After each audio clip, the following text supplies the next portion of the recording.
an unfortunate event or a loss or something that has happened that actually is a blessing in disguise.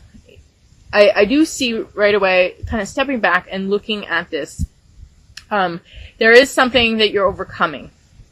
There's something that has gotten in your way. I want to say that there's some negative thing going on in relationships, maybe abuse of some sort. There's abuse going on of some sort with people where somebody's stealing or somebody's taking from you. There is some manipulation and, just feeling trapped or lost or, there's something bad going on with relationships. But this is changing for the better because we have, you get what you want. You get the mind. You get you understand what's going on and how to get out of it. You can see and you have the advantage. So you have the advantage here in what is going on.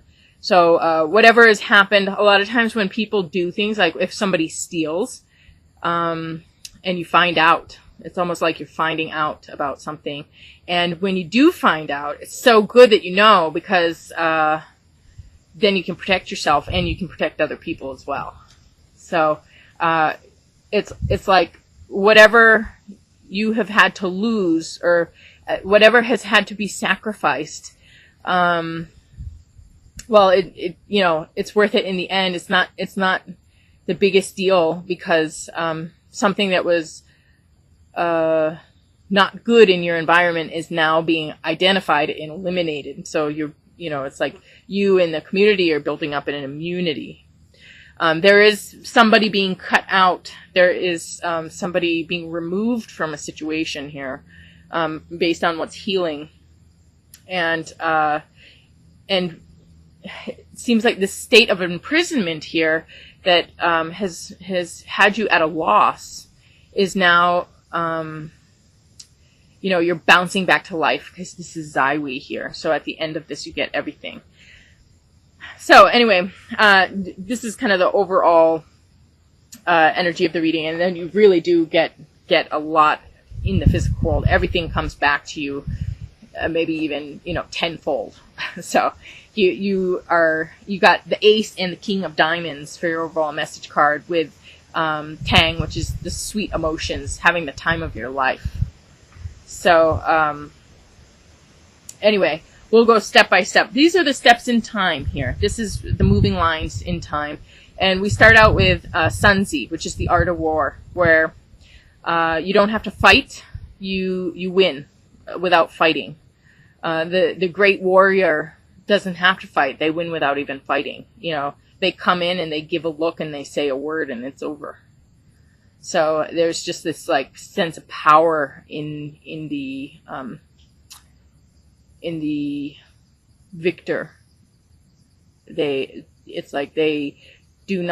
such a genius in their knowledge and vision that they can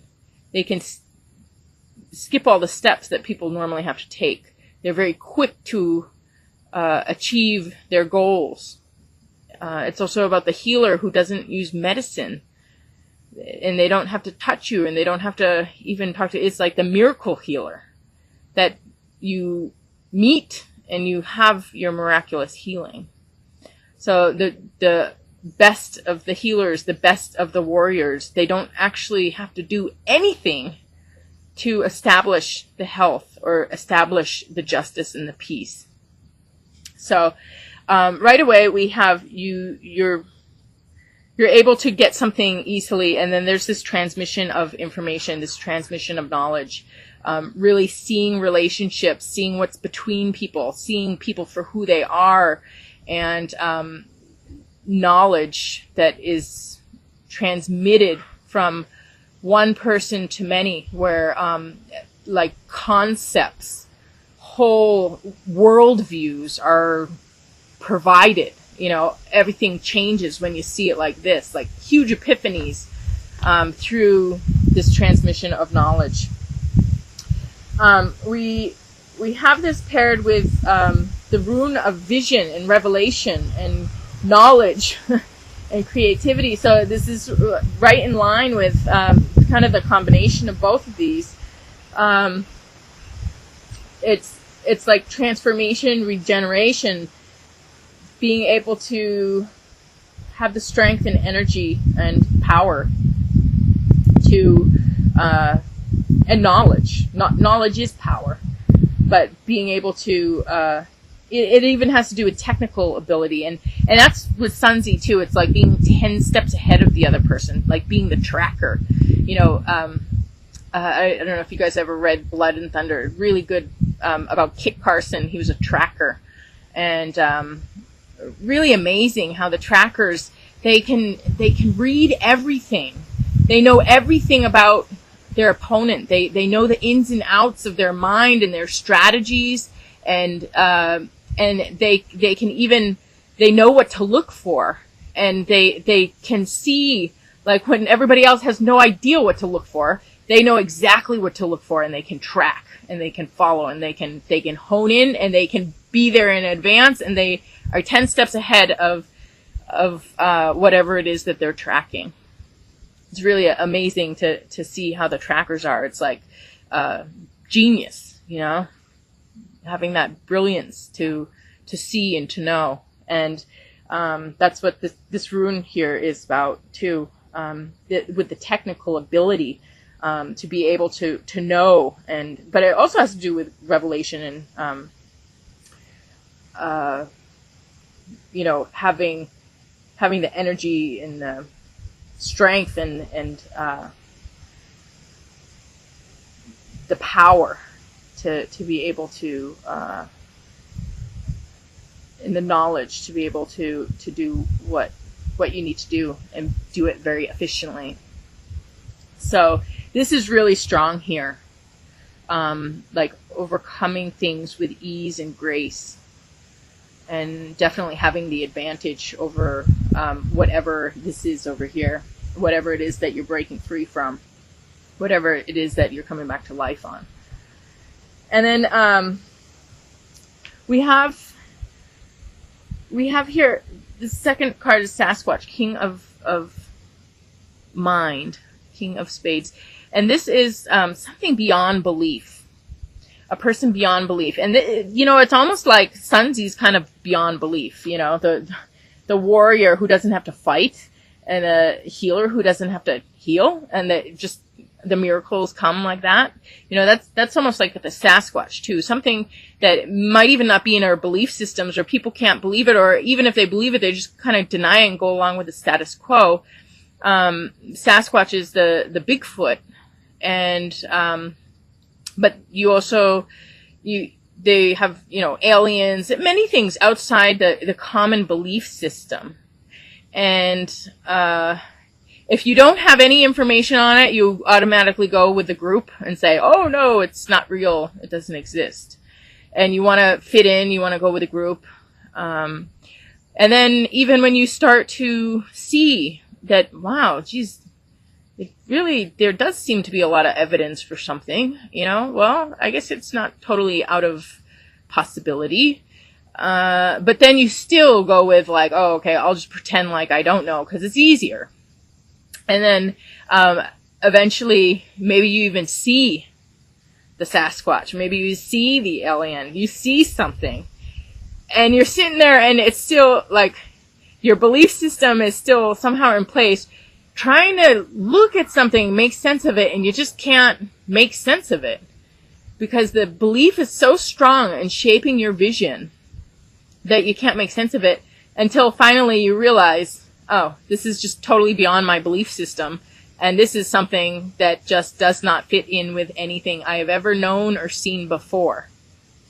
And when that happens, you have this epiphany or this awakening, and you're able to embrace the mysteries or the possibilities or the reaches of reality. All of a sudden you have a mind shift. So then really the next time somebody talks to you about aliens or Bigfoot or whatever it is that used to be beyond your belief system. Now all of a sudden you can say, yeah, you know what? I used to think like you, and I just, had this experience, and I can't think that way anymore, So there are ways that all of a sudden you embrace something beyond the common belief system. And Kachinas here has to do with the forces of nature and how they relate, how they somehow are similar to or tied into the minds and hearts of humanity. And actually there's this intelligent organization of the universe, and there are many forces at work, and just like the forces of nature are a part of nature, life is also a part of nature, and life is also a force of nature, and there is a way that there is communication and synchronicity and unity, where there is constant cause and effect and constant feedback loops, where nature is listening to the life, and the life is influenced by the nature, and things are at work in synchronicity. You cannot understand the person without understanding the universe. I can't wait to get to my self-world healing video, but that's the concept of it. It's a wholeness to this universe, and we are whole with the universe, and so the forces of nature can work with us. They can work with our personal lives, and they can bring the right elements and the right timing. And if they don't, then that's also meant to be. It is really important that nature follows its course, and that we are a part of that. And however nature works things for us is how it's meant to go. But nature will bring us what we need to go where we're meant to go, and to know what we're meant to know. And there is a lot about knowledge here too. So there's some type of awakening and recovery, or it's not. Well, there is recovery too, but I want to say like superiority. I don't know if that's the right word. Being on top of things, being able to work things from a higher level, and being the superior person with the superior position, with the power. So you definitely take your power in this situation. You have the power to transmit knowledge. You receive knowledge. You are 10 steps ahead. You now see beyond belief systems, but you're able to awaken people to this, and you have the universe working for you in your favor, because what you're living out is very important for everyone. And we have this combined with Jera, which is receiving your harvest. It's the end of cycle. Success, peace, and prosperity. It's having things change for the better, but also the end of the cycle, where all of your hard work and your effort is seen and rewarded. You get your harvest finally after the season, the year of planting and sowing and putting in all your invested time and energy. Now it's complete. You have had a completion, and this was worth it. Everything is worth it in the end here. So, with Kachinas here, you're receiving your harvest. Things are coming in for you, and this stuff has to do with things beyond belief. Very magical, very powerful. And then your last card is about, last cards is about this good relationship, a relationship that lasts a lifetime. It's unconditional. You can do no wrong. You can fall and you get that hand to get back up again. Somebody is there that has your back always, takes care of you, and you can never lose this person. You can never, even if there's a fight or a distancing, it's totally insignificant compared to the bond and the love and the strength of that relationship. And you have this returning back to life. It's like being on the edge and then coming back to life here, and being able to be centered in yourself and have everything very grounded and very stable. And you return to a state of health and a state of wholeness. And we have this paired with a Rido in reverse, which has to do with injustices and crisis and being stuck and just kind of being out of place and having like confusion and just not able to think right or see right or not able to perform even, kind of being irrational. And it's like that, going to that edge of death, being on that edge. So I want to say maybe there was some difficulty in this relationship. A lot of times I find that when a person goes through a hard time, if there's some hard time, something that they have to get over, or something that is really bothering them, they often turn on the people that are closest to them. It's like human nature. It's like when there's something wrong, of course, the child gets mad at the parent, It might have nothing to do with the parent.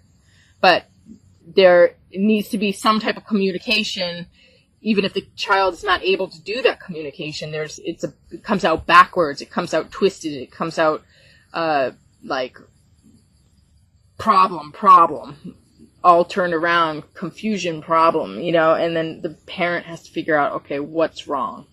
What's going on? What's really going on? What really are you saying? Why are you feeling this way? What's going on?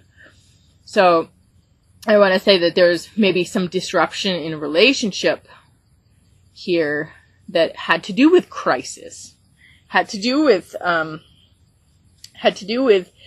injustice or some unhealthy something going on, that might have been, just a person confused and turned around, not knowing what to do or how to handle something, and now there's this restoration of this situation and this restoration of this relationship that gives strength and gives life again. And like I said, whatever this issue was, though, it's being taken care of. And what's healing is removing oneself from the situation. So the issues that were the binding issues, the problems that were going on are now being separated from the person. There's a line that divides, separation, cutting things out, establishing of boundaries. And that's what ha is about. It's about getting over chronic stress, removing yourself from the situation. Nobody can really see the magnitude of the situation when they're in it. They can't feel it. It's like you're numb to it. It's like it's also nature's way that when we're undergoing something really traumatic or stressful, we're holding it together, so we're not actually feeling the moment, or we're not feeling it in that moment, or we're not seeing it fully. we're just going through it. But then when we come out of it, when we separate ourselves from it and come back to ourselves, we look back and we're like, oh my gosh, I cannot believe I went through that. You know, and then all of a sudden, when you are in a safe place and you are removed from the situation, that's when you have the clarity. That's when you have the understanding of what you were going through, the emotions. All of a sudden, it hits you. You know, like, what just happened? You know, and you have this barrier you're setting up, this line, and this passion. And it's not just passion for you, but passion for people. Like, what just happened? So there's this justice, you know, this passionate knowing what you got to do. It's passionate action. So I almost want to say there's a returning to the situation after there's this period of time where you remove yourself, you put up the boundaries, you see it for what it is, and then you go back to it and deal with it. And that's what, you know, it's kind of what these moving lines are about too, where you do confront it. And that's the last stage of the process of healing. When you return to it and you're a different person and you have your strength, you're no longer that victim anymore. You're that person with the knowledge of what happened. And then everything changes, your dynamics change. And that ha ha ha is, it represents laughing in Thai. Ha is the number for 5, and it's breakthroughs. Number 5 has to do with breakthroughs, breakdowns and breakthroughs. So it's like, when you have those breakdowns and breakthroughs, finally you can laugh at it. You know, you're not a victim to it. You're not, submissive to it anymore. You have the power over it, and you can deal with it and, handle it. And then we have the final message card here with Hang, which is sweet emotions, and, feeling like you are living the times of your life and feeling good about things. And you have the 2 diamonds here, Ace of Diamonds and King of Diamonds. And this has to do with work and business with Thai tip, and collaboration, and with people, collaboration with people. And then the Ace of Diamonds has the universe collaborating for you, and maybe even beyond you. So there's like something that there's the larger play, you know, the play that the universe has scripted, and there's this drama and this play that plays itself out, and there's lessons to be learned, and things to happen, things that become born from this. Progress, evolution, and revolution. And the universe does this. The universe has these forces of nature organizing things, the self-organization process, and it's creating evolution. It's creating a leap in the evolution process, creating a new level of existence. It's building on itself. It has already worked out. It has revised on itself, and it has worked out some things, some issues. It has come to a place of healing and now progress and fruitation and new things. So, and it does have to do with people coming together, because you have the King of Diamonds. But with all of this, there's this real feeling of being home and content and happy here.